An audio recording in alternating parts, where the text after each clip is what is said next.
अस्सलाम वालेकुम friends, welcome to किताब नगरी यूट्यूब चैनल। किताबों की खूबसूरत नगरी में खुश आमदीद। मैं हूं मुगीरा काशिफ और आज आपके लिए लेकर आई हूं जन्नत ज़ेब के कलम से तहरीर करदा नावल ला फ़ानी इश्क की एपिसोड 28।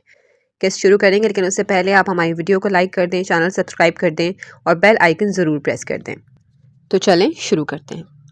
घर में सभी लोग तकरीबन तैयार हो चुके थे, यहाँ तक कि मेहमान और ज़ूबिया लोग भी सभी आ चुके थे, मगर एक वो था जिसके ना तो काम ख़त्म हो रहे थे और ना ही मसरूफियत। जिस पर आयरा खुद ही उसके पास अपना लहंगा संभालती पार्किंग की तरफ आई, जहाँ खाना बन रहा था। हाथ, आप अभी तक रेडी नहीं हुए? मेहमान आ गए हैं और आपके काम ही ख़त्म नहीं हो रहे। उसकी आवाज़ पर वो पलटा, लेकिन उसके दिलकश रूप को देख गहरी मुस्कुराहट उसके लबों का अहाता कर गई। लेमन कलर के लहंगे शॉर्ट कुर्ती पर उसने दुपट्टा दाहिने कंधे पर रखकर सेट किया हुआ था, जबकि बाएं कंधे पर बालों की चुटियां मौजूद थी। लाइट से मेकअप में कानों में उसने छोटे छोटे झुमके पहने हुए थे और गले में बारीक सा चेन टाइप सेट। कलाइयों में लेमन वेलवेट की चूड़ियां पहनी हुई थी। होठों पर धीमी नरम सी मुस्कुराहट और आंखों में उसके लिए खफगी समोए उसे सवाल करती वो उसके मजबूत हवासों पर हर बार की तरह इस बार भी बुरी तरह हावी हुई। केटरिंग वाले को उसका काम समझाकर वो उसके पास आया और बिना कुछ कहे एकदम उसको बाहों में भर गया, जो इतने सारे लोगों के बीच उसकी हरकत पर शिश्तर हुई। हाथ, क्या कर रहे हैं? नीचे उतारें। हाथ, सब देख रहे हैं, मुझे नीचे उतारें। सबकी मानी खेज नजरों पर वो शर्मिंदा हुए उससे नीचे उतारने का कहने लगी, जो उसकी बातों पर कान धरने की बजाय बिना यहाँ वहां देखे घर के अंदर आया कि तभी जुहान सीढ़ियां उतरते हुए नीचे आ रहा था। लेकिन उसको यूं इतने सारे मेहमानों के बीच बीच यूं आयरा को बाहों में उठाकर धड़ल्ले से आता देख ठिठका, जबकि उसके पीछे ही अनुषा भी उनको देख रुकी। मगर वो इसी तरह आयरा की बातों और शर्मिंदगी को नजरअंदाज करता उन दोनों के पास से सीढ़ियां चढ़कर ऊपर अपने कमरे की तरफ बढ़ गया। वाह, मेरे रोमांस में जालिम समाज बनकर बैठे हैं और खुद सबके सामने सरेआम अपनी बीवी से रोमांस झाड़ रहे हैं। कमाल है भाई, बस मेरा ही रोमांस इन्हें हजम नहीं होता। उसकी यूं ढिठाई पर एक बार फिर जले दिल के फफूले समोए वो पैर पटककर सीढ़ियां उतर गया, जबकि जूबिया इस बार भी उसके जलने पर महज सर झटक कर मुस्कुरा ही दी। कमरे में आए उसने आकर आराम से उसे सोफे पर बिठाया और खुद ड्रेसिंग रूम की तरफ चला गया, जिस पर वो उसकी हरकत पर गुस्से से उठकर उसके पीछे आई। हाथ, ये सब क्या था? आप जानते हैं सब हमें कैसे देख रहे थे? क्या सोच रहे होंगे सब हमारे बारे में? और जुहान, अनुषा, वो दोनों, हाय, मुझे फर्क नहीं पड़ता सब क्या सोचते हैं क्या नहीं। आप मुझे ये बताएं कि आपने हील्स क्यों पहनी? वो जो हाथ झला झला कर गुस्से से बोलती उसके पीछे अपनी वार्डरोब में आई थी, उसकी बात पर जबान को ब्रेक लगने के साथ साथ जुबान दांतों तले दबा गई, क्योंकि प्रेगनेंसी की वजह से हाथ ने सख्ती से उसे हील्स पहनने से मना किया था। लेकिन आज उसके मना करने के बावजूद भी ये सोचकर हील पहन चुकी थी कि लहंगे के नीचे कौन सा नजर आएगी, मगर शायद भूल गई थी कि उसका शौहर उसकी सोच से कहीं ज़्यादा चालाक है। दोबारा मैं आपको हील पहने ना देखूं आयरा। उसका हाथ पकड़ वहां सोफे पर बिठाए उसने सख्ती से वार्न किया और खुद उसके सामने ही घुटनों के बल बैठकर हील निकालकर प्यार से उसके पाँव सहलाए, जिस पर उसे गुदगुदी हुई मगर अपनी हंसी दबा गई। थोड़ी देर उसके पाँव सहलाने के बाद उसने कपड़ों के हमरंग खुस्से उसके पैरों की जीनत बनाया, जो उसके गोरे पैरों में हील से कहीं ज़्यादा खूबसूरत लग रहा था। जूस पिया आपने? उसके पूछने पर वो फौरन हाँ कर गई, जिस पर हल्का सा मुस्कुराते हुए वो खड़ा हुआ और अपने साथ उसको भी खड़ा किया। कमरे के अंदर आया और उसको वहीं बेड पर बिठाकर अपने तैयारशुदा कपड़े उठाकर चेंज करने वॉशरूम चला गया, जबकि वो उठकर उसकी ज़रूरत की बाकी चीज़ें ड्रेसिंग पर रखने लगी। थोड़ी देर बाद फ्रेश सा वो ऑफ वाइट शलवार कमीज पहनकर बाहर आया तो आज पहली बार उसे रिवायती कमीज शलवार में देखकर आयरा का दिल गुदगुदाया। अभी वो तैयार नहीं हुआ था, मगर उसके बावजूद सिर्फ शलवार कमीज पहनने पर ही इतना वजीह लग रहा था कि उसने दिल ही दिल में उसकी नज़र उतारी। उसकी टिकटिकी पर उसने आईब्रो उचकाकर क्या हुआ पूछा, जिस पर वो मुस्कुराकर सर ना में हिला गई और उसके करीब आने पर खुद ही खामोश मगर झिलमिल होती धड़कनों के साथ पहले उसके कफ ठीक करके बंद करने लगी और फिर कमीज के सभी बटन्स और फिर ड्रेसिंग से हेयर ब्रश उठाकर उसके बिखरे बालों को संवार कर सेट किए और उसकी परफ्यूम उठाकर गर्दन और शोल्डर्स पे स्प्रे की और सबसे आखिर पर उसकी घड़ी कलाई की जीनत बनाई। जिसके बाद उसकी मुकम्मल तैयारी को देख उसने बाकायदा मुस्कुराते हुए एड़ियों के बल थोड़ा ऊंचा होकर उसके माथे पर अकीदत भरा बोसा दिया, जिसका साफ मतलब था कि वो आज उसे कितना खूबसूरत लग रहा है। उसके यूं बोसा देने पर हाथ के लबों पर वालेहाना मुस्कुराहट रेंगी, जबकि दिल में ढेरों सुकून उतरा, जिसका साफ इजहार उसने भी उसके माथे पर बोसा देते हुए किया। उन दोनों ने एक दूसरे की तारीफ लफ्जों से नहीं बल्कि अकीदत भरे अंदाज में की थी। मेहंदी का फंक्शन अपने उरूज पर था। हर तरफ मेहमानों की गहमा गहमी थी। दरवाजे के पास कई ढोल वाले ढोल और शहनाई बजा रहे थे, जबकि वो चारों भाई फैजान और जुबिया दोनों को दरमियान में खड़ा करके पुरजोर सा भंगड़ा डाल रहे थे। और इस सब में हैरत वाली बात यह थी कि वो जिसने अपनी बारात पर हल्का सा मुस्कुराना भी गुनाह समझा हुआ था, आज एक ना खत्म होने वाली मुस्कुराहट लबों पर सजाए बाकायदा अरशान, अरमान, जुहान और फरीद के साथ भंगड़ा डाल रहा था। और उसकी यही खुशी पास खड़ी सबके दरमियान उसकी अपनी बीवी के लिए भी काफ़ी हैरानगी और खुशी का बायस थी। न जाने कितनी देर वो सब यूं ही ढोल की थाप पर भंगड़ा डालते हुए फैजान और जुबिया के सर से पैसों की सोट कर चुके थे, जिसके बाद जुहान ने फरीद के साथ मिलकर काफ़ी ज़्यादा आतिशबाजी की, जिसमें आज साथ हाथ ने भी दिया। न जाने कितनी आतिशबाजी, पैसों के सूट और अनार वो खुद चला चुका था।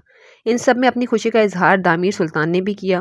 वो सभी फैज़ान की खुशी में आगे थे कि उसे अपने मामा बाबा की कमी का एहसास ना हो।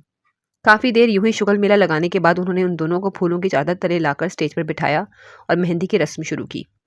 हाथ के साथ साथ इन चारों भाइयों और दामिर सुल्तान ने भी ऑफ वाइट कलर की शलवार कमीज ही जेब तन की हुई थी, जबकि जूबिया ने पीले रंग का लहंगा चोली पहनी हुई, जिस पर बहुत ही नफासत के साथ कढ़ाई का काम हुआ था।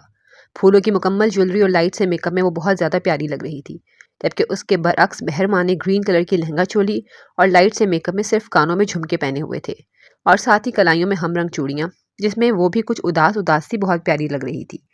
सबसे पहले रस्म का आगाज़ दामिर सुल्तान, नवीद साहब और बुशरा बेगम ने किया, जिसके बाद बारी बारी सभी मेहमानों और उन चारों भाइयों ने भी जोड़ी समेत रस्म अदा की, जिसमें सबसे आखिर पर रस्म करते हुए जुहान ने इन दोनों को काफ़ी ज़्यादा तंग किया। माशाल्लाह, बहुत प्यारी लग रही हो। उसकी तरफ देखते हुए फारिस ने सच्चे दिल से उसकी तारीफ़ की, जो उसकी तारीफ़ पर हल्का सा मुस्कुराई। शुक्रिया, वैसे मुझे उम्मीद नहीं थी कि तुम आओगे। लो, तुम बुलाओ और मैं ना आऊँ, ऐसा थोड़ी हो सकता है। निहायत पुरशोख अंदाज में हाथ का इशारा उसकी तरफ करते हुए फारिस ने जवाब दिया कि उसकी छिछोरी हरकत पर इस बार भी सर झटक कर हंस दी। शादी में उसने अपने हॉस्टल के पूरे स्टाफ को बुलाया था, इसलिए फारिस के साथ साथ बाकी का स्टाफ भी शामिल था। Attention please ladies and gentleman. सबसे पहले मैं आप सभी की तहे दिल से शुक्रगुजार हूँ कि आप सब अपना अपना कीमती वक्त निकाल कर यहाँ आज हमारी खुशी में शरीक हुए। और इसके बाद मैं आप सबको ये बताना चाहूँगी कि हमारी आज की इस खूबसूरत रात को और भी ज़्यादा खूबसूरत और यादगार बनाने के लिए मैंने और जुहान ने मिलकर कुछ सिंगिंग का प्रोग्राम फ़िक्स किया है, जिसमें पहले जुहान और उसके बाद हाथ भाई, अरशान सर, अरमान भाई और आखिर हमारे दुल्हा राजा, मेरी प्यारी सी बहन और अपनी होने वाली बीवी की खातिर कोई सॉन्ग गुनगुनाएंगे। रस्म के ख़त्म होने के बाद जब सभी मेहमान खाना खाकर फ्री हो गए तो उन सब की तवज्जो मेहरमा ने अपनी तरफ करवाई और स्पीकर में बुलंद आवाज़ अनाउंसमेंट करके नीचे उतरी, जिस पर यकदम पूरे लॉन की लाइट्स ऑफ हुई और सिर्फ स्टेज की स्पॉटलाइट हुई ऑन, जहां जुहान अपनी गिटार के साथ कुर्सी पर बैठा था। गिटार को दोनों हाथों से पकड़ उसने बीट प्ले की और निगाहों का इर्तिकाज़ अपनी मताए जान पर टिकाया। आहटें कैसी ये आहटें सुनता हूँ आजकल, ए दिल बता, दस्तकें देते दस्तकें क्यों अजनबी सी, ए पल ए दिल बता, कुछ तो है जो नींद आए कम, कुछ तो है हैं जो आंखें नम, कुछ तो है जो तू कह दे तो हम हंसते हंसते मर जाएं हम, हैं हाँ आय हाय आय हाय। पहला अंतरा बोल वो खामोश हुआ, जिसके बाद दूसरी साइड की स्पॉटलाइट ऑन हुई, जहां उसी की तरह कुर्सी पर मेहरमा खुद बैठी थी। उसकी बारी आने पर जुहान ने माइक उतारकर उसके हवाले किया और गिटार पर उसके पहरे की धुन बजाई, जिस पर उसने माइक पकड़कर एक निगाह सब पर और फिर सरसर सी निगाह उस हरजाई पर भी डाली जो साथ बैठी उसकी बहन का नसीब था, और फिर वही निगाह पलटकर खुद तक वापस लाए उसने एक गहरा सांस भरकर गाने के बोल गुनगुनाए। मुझसे ज़्यादा मेरे जैसा कोई है तो है तू, फिर न जाने तेरा दिल मेरा क्यों तुझको ना दे सकूं, कुछ तो है जो दिल घबराए, कुछ तो है जो सांसें आए, कुछ तो हम होठों से कहते कहते कह न पाएं। होंठों से महज उसके गाने के बोल अदा हो रहे थे, मगर वो लफ्ज़ों के ज़रिए उसके दिल में चुभे वो एहसासात थे जिनको कहीं दूर ही दिल के नाखूनों में दफन कर उसके होंठों पर सिर्फ एक हल्की मुस्कुराहट रखसा थी, जिस पर वहाँ कोई भी उसके लफ्ज़ों में छुपी गहराई को समझ न पाया। जो हमारे दरमियाँ है उसको हम क्या कहें, इश्क क्या है एक लहर है आओ इसमें बहें, कुछ तो है जो हम हैं खोए, कुछ तो है जो तुम न सोए, कुछ तो है जो हम दोनों यूं हंसते हंसते इतना रोए। उसकी खामोशी पर गाने का तीसरा अंतर दोबारा जुहान ने गुनगुनाया, जिसको गुनगुनाते हुए अनुषो की तरफ देख उसके जहन में वो सारे पल लहराए जहाँ वो उसके साथ मुस्कुराया और कहाँ उसके गले लग रोए। वहीं उसकी आंखों से बयान होती सच्चाई पर नीचे अनुषा के जहन में भी उसकी सारी शरारतें और वो हसीन यादें घूमी जो अब उसकी ज़िंदगी का मुकम्मल हवाला थी।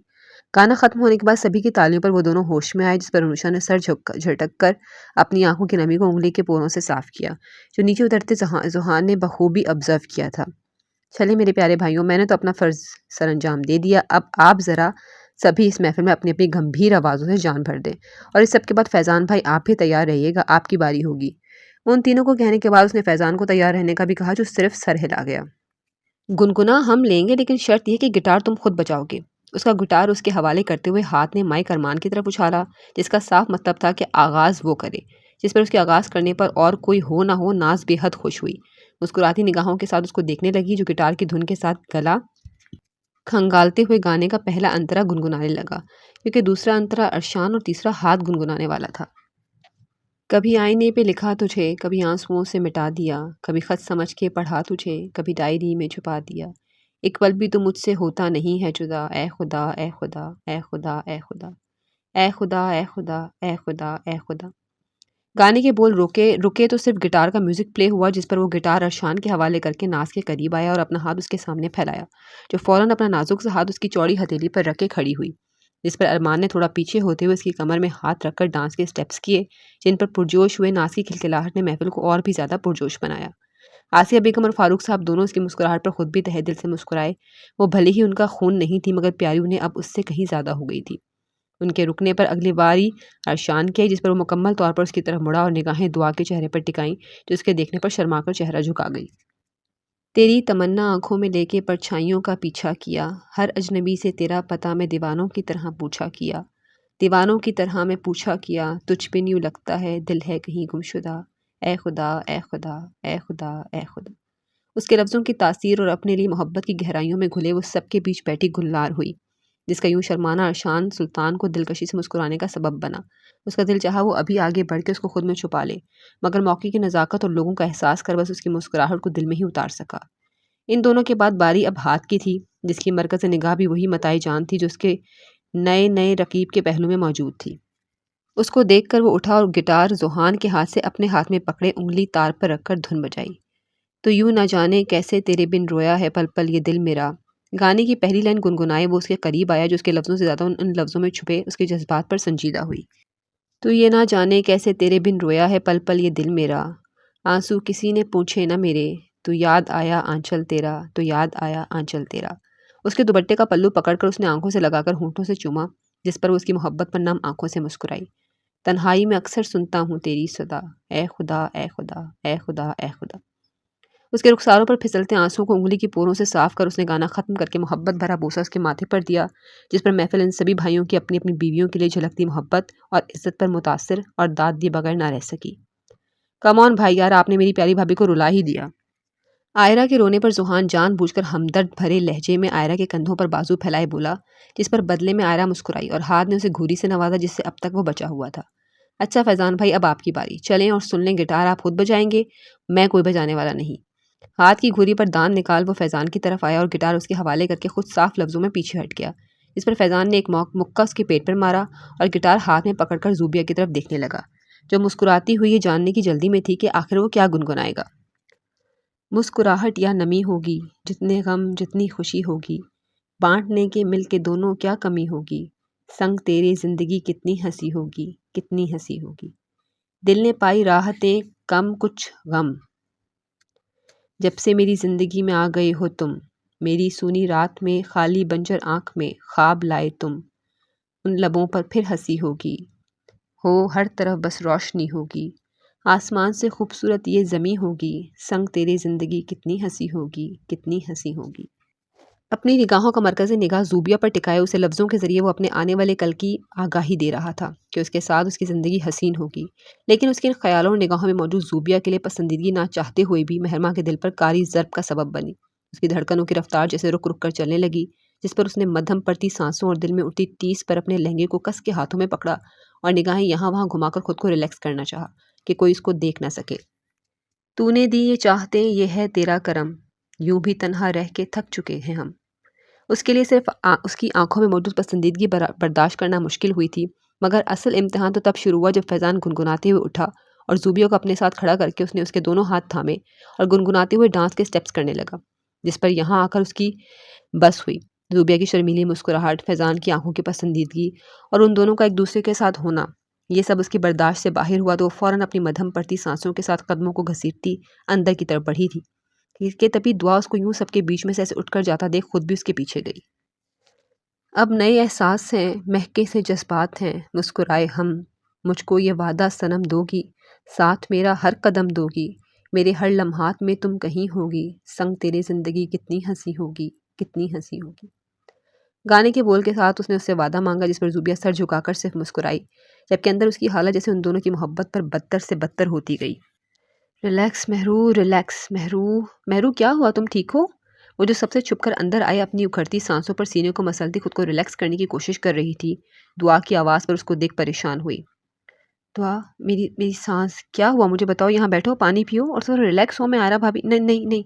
उसको सोफे पर बिठाकर पानी पिलाती हूँ। परेशानी से आयरा को बुलाने जाती कि उसने फ़ौरन ग्लास टेबल पर रखकर उसे जाने से रोका, जो उसकी ख़राब हालत के बावजूद रुकने पर मज़ीद परेशान हुई। मेहरू, तुम्हारी तबीयत ठीक नहीं लग रही मुझे। मैं ठीक हूँ दुआ, किसी को बुलाने की ज़रूरत नहीं। खुद को कई हद तक नॉर्मल करने की कोशिश करने के बावजूद उसकी आंखों से आंसू थे कि एक के बाद एक गिरते जा रहे थे, जो दुआ को परेशानी और फिक्र में मुब्तला कर गए। अच्छा ठीक है, मैं किसी को नहीं बुलाती, पर कम से कम मुझे बताओ तो सही, हुआ क्या है? अभी तो तुम ठीक थी। मुझे नहीं समझ आ रही दुआ, पता नहीं क्यों क्यों पर मुझसे मुझसे ये बर्दाश्त नहीं हो रहा। मेरी मेरी सांसें रुक रही हैं, ऐसा लग रहा है जैसे मैं मर जाऊंगी। मुझसे मुझसे नहीं हो रहा दुआ, मुझसे नहीं हो रहा। सर को ज़ोर ज़ोर से ना में हिलाए और टूटे लफ्ज़ों में बोलती, कभी अपने सीने को मसलती तो कभी दोनों हाथों से आंसू साफ करने लगती, जबकि उसकी ये अजीब हालत दुआ को किसी और वजह का एहसास दिला गई। क्या नहीं हो रहा मुझे बताओ, मैं सुन रही हूँ। धड़कते दिल के साथ उसने उसकी पीठ को सहलाते हुए अपने शक के बायस जानना चाहा, जिस पर वो आंसू भरी निगाहों के साथ महरूमी लिए सिसकियों से रोने लगी। फैज़ान दुआ, फैज़ान। मुझसे उसकी आंखों में ज़ूबिया के लिए पसंदीदगी नहीं देखी जा रही। उन दोनों का एक साथ होना बर्दाश्त नहीं हो रहा। मैं जेलस नहीं हो रही, मगर आज ये सब बर्दाश्त नहीं हो रहा मुझसे। इतने दिनों से जो दर्द, जो कसक में आज उनका एक साथ होना मुझे अजियत दे रहा है। मुझे दर्द हो रहा है दुआ, मुझे दर्द हो रहा है। उसके गले से लगकर वो ज़ारो कतार रोते हुए अपने एहसासात और दर्द बताने लगी, जिनको वो पहले दिन से नज़रअंदाज और फरामोश कर रही थी। मगर उसके ज़ारो कतार बहते आंसू और लहजे की अजियत और अपने शक का सच हो जाना दुआ को शदीद हैरत में मुब्तला कर गया था। मैं ऐसा ऐसा नहीं चाहती दुआ, मैं चाहती मेरी वजह से ज़ुबिया फैज़ान की खुशियाँ ख़राब हो जाएं। मैं सब कुछ बर्दाश्त करने की कोशिश कर रही थी, बल्कि मैंने खुद को समझा लिया था, सब ठीक था। लेकिन आज आज पता नहीं क्यों मैं कमज़ोर पड़ रही हूँ। क्यों मुझसे बर्दाश्त नहीं हो रहा? ऐसा नहीं होना चाहिए दुआ। बल्कि नहीं, मुझे मुझे यहाँ से जाना होगा। अगर किसी ने मुझे देख लिया या ज़ूबी ने, नहीं, ऐसा नहीं होना चाहिए। मुझे यहाँ से चले जाना चाहिए, मुझे जाना चाहिए। एकदम उसके गले से पीछे हट वो ज़ूबिया या किसी और के आ जाने के डर से फ़ौरन अपने आंसू बेदर्दी से पोंछते हुए खड़ी हुई, कि यूं फ़ौरन खड़े होने पर लड़खड़ाते हुए बची, जिस पर दुआ ने जल्दी से उसे पकड़ा, मगर वो खुद छुड़वा कर बाहर की ओर जाने लगी। मेहरू, क्या हो गया है? हालत देखो अपनी, पागल हो गई हो? ऐसे तुम्हें समझ नहीं आ रही दुआ? अगर किसी ने मुझे ऐसे देख लिया तो अच्छा नहीं होगा, इसलिए मेरा यहाँ से जाना ही बेहतर है। और अगर कोई मेरे बारे में पूछे तो कह देना मेरी तबीयत ख़राब हो गई थी, इसलिए मैं घर चली गई। बस तुम कह देना मुझे जाना है। मेहरू, मेहरू रुको।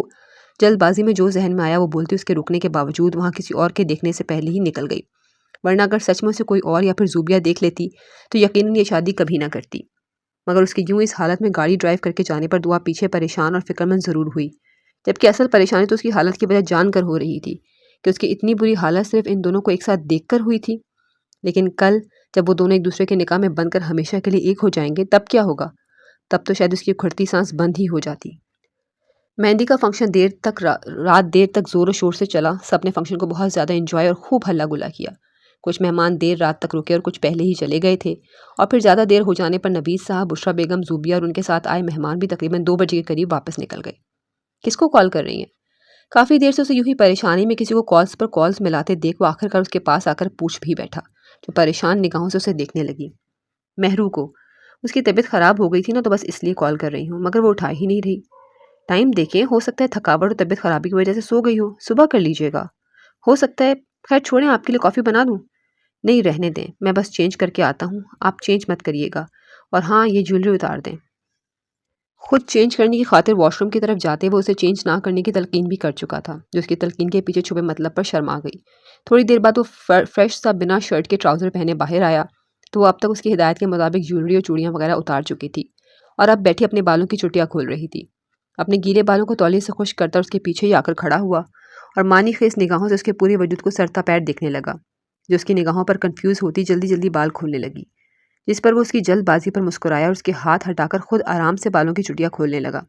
आप जानती हैं, हर रंग आप पर बहुत जचता है, लेकिन जब आप मेरा पसंदीदा रंग पहनती हैं तो बाखुदा और भी ज़्यादा हसीन लगती हैं। उसकी मोहब्बत भरी तारीफ पर शर्मीला सा मुस्कुराए वो उसे मसरूर कर गई। उसको कंधों से थाम उसने अपने सामने खड़ा किया और उसके खुले बालों में चेहरा छुपाकर एक गहरा सांस भरे उसकी भीनी भीनी खुशबू को सांसों में भर जैसे बेखुद हुआ। आपके संग गुजारा एक एक लम्हा मेरे लिए बहुत कीमती है दुआ। आपका होना अरशान सुल्तान को मुकम्मल बनाता है। जान लुटाती निगाहों से उसके नक्श नक्श को अपने प्यासे लबों के लम्ब से रोशनास करवाता वो उसे अपने जज्बात बता रहा था, जो इतने दिनों बाद उसकी जानलेवा कुर्बत पर बुरी तरह बेहाल हुई। जानती हैं दुआ, वो 13 दिन और 14 रातें जब आप मुझसे दूर थी तो यकीन जाने मुझे यूँ महसूस होता था जैसे मेरा कीमती असासा मुझसे दूर हो गया हो, जैसे किसी ने मुझसे मेरी जीने की वजह छीन ली हो। मैं जानता हूँ वो वक्त आपके लिए मुश्किल था। इस वक्त में हम दोनों ने अपनी ज़िंदगी का एक कीमती असासा खो दिया, लेकिन इसके बावजूद आपकी दूरी मेरे दिल को लम्हा-लम्हा कचोल रही थी। उन कर्ब भरी रातों के लम्हात में मैंने जाना कि अरशान सुल्तान कितना भी बहादुर क्यों ना हो, लेकिन उसके बावजूद वो इतनी हिम्मत नहीं रखता कि दुआ अरशान सुल्तान की दूरी बर्दाश्त कर सके। बीते लम्हों की जो अज़ियत वो अपने दिल में महसूस कर चुका था, उसे लफ्ज़ लफ्ज़ उसके कानों में उंडेल वो उसे बता रहा था कि अब वो उसके लिए किस कदर अहम हो गई है। जिसको महसूस करती वो नाजुक जान अपनी औलाद का गम मिटाती उसकी मोहब्बत पर रूह तक सरशार हुई। दोबारा कुछ भी हो जाए दुआ, चाहे कितनी भी मुश्किल आ जाए, कितनी भी अज़ियत हो, मगर खुदा के लिए मुझे इस हिज्र की आग में मत जलाइएगा। मेरा साहब कितने भी मजबूत सही, मगर आपके मामले में दिल बहुत कमज़ोर है। ये आपकी दूरी दोबारा बर्दाश्त नहीं कर पाएगा। उसके रोम रोम में अपने लफ्ज़ों की तासीर घोले वो एकदम उसे शिद्दत से अपने सीने से लगा गया, जो बस खामोशी से उसके हर लफ्ज़ और उनमें झलकती अपने लिए दीवानगी महसूस करती रही। वो कब से चेंज करके कमरे में उसके आने का इंतज़ार कर रही थी, मगर मजाल थी कि वो कमरे में आता।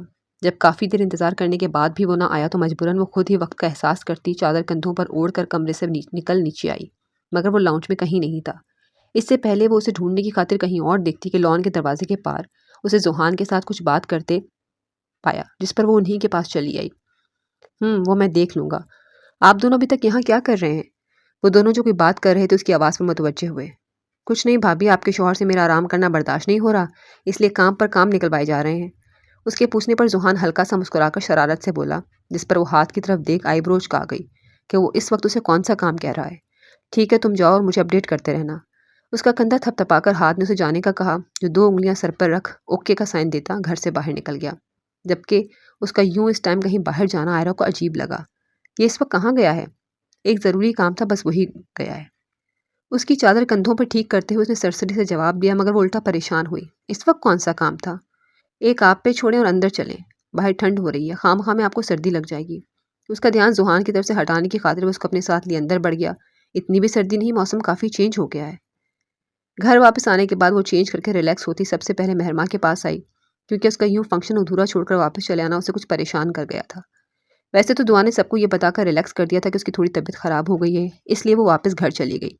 मगर इसके बाद भी ज़ूबिया उसके लिए परेशान रही, और अब घर आकर फ्रेश होने के बाद वो सीधा उसके कमरे में ही आ गई, मगर वो लाइट्स ऑफ करके शायद सो गई थी। इस पर वो उसे परेशान न करने का सोच सिर्फ आराम से उसका ब्लैंकेट ठीक करके खामोशी से बाहर निकल गई। उसके बाहर निकलने की देर थी कि फ़ौरन आंखें खोलकर गहरा सांस भर कर रह गई। जैसे तैसे ड्राइव करके वो वापस तो आ गई थी, मगर वापस घर आने के बाद अपने कमरे में आकर दिल खोल कर रोई, क्योंकि यहाँ उसे कोई देख नहीं सकता था। इसलिए जितनी देर हो सकी वो ज़मीन पर बैठकर रोती रही, ताकि दिल में जो दर्द था वो सब निकल जाए और कल वो किसी भी तरह कमज़ोर ना पड़े। मगर अजियत हर गुजरते लम्हे के साथ बढ़ती जा रही थी। दिल था कि अपनी मोहब्बत के दूर जाने पर संभले नहीं संभल रहा था। उसकी परेशानी में दुआ न जाने कितनी बार उसे कॉल्स कर चुकी थी, मगर उसने एक बार भी कॉल रिसीव करने की जहमत न की, और करके उसे कहती भी क्या। इस वक्त तो खुद से ही जो जूझ रही थी। अपनी तकलीफ़ कम करना कोई रास्ता नज़र नहीं आ रहा था। एक तरफ मोहब्बत थी, तो दूसरी तरफ उसकी अपनी बहन की खुशियाँ। ना तो मोहब्बत का गम भूल रहा था, और ना ही बहन की खुशियाँ छीनने का ज़र्फ़ था। वो चाहती थी बस किसी भी तरह ये आज की अज़ियत भरी रात गुजर जाए। कल वो खुद को किसी भी तरीके ये आज की अज़ियत भरी रात गुजर जाए। कल वो खुद को किसी भी तरीके से सँभाल लेगी। बस ये आज की रात गुजर जाए। जी फ्रेंड्स, तो यहाँ पर ख़त्म होती है एपिसोड 28। कैसी लगी आपको हमें कमेंट्स में ज़रूर बताइएगा। अगली एपिसोड तक अपना ख्याल रखिएगा। अल्लाह हाफ़िज़।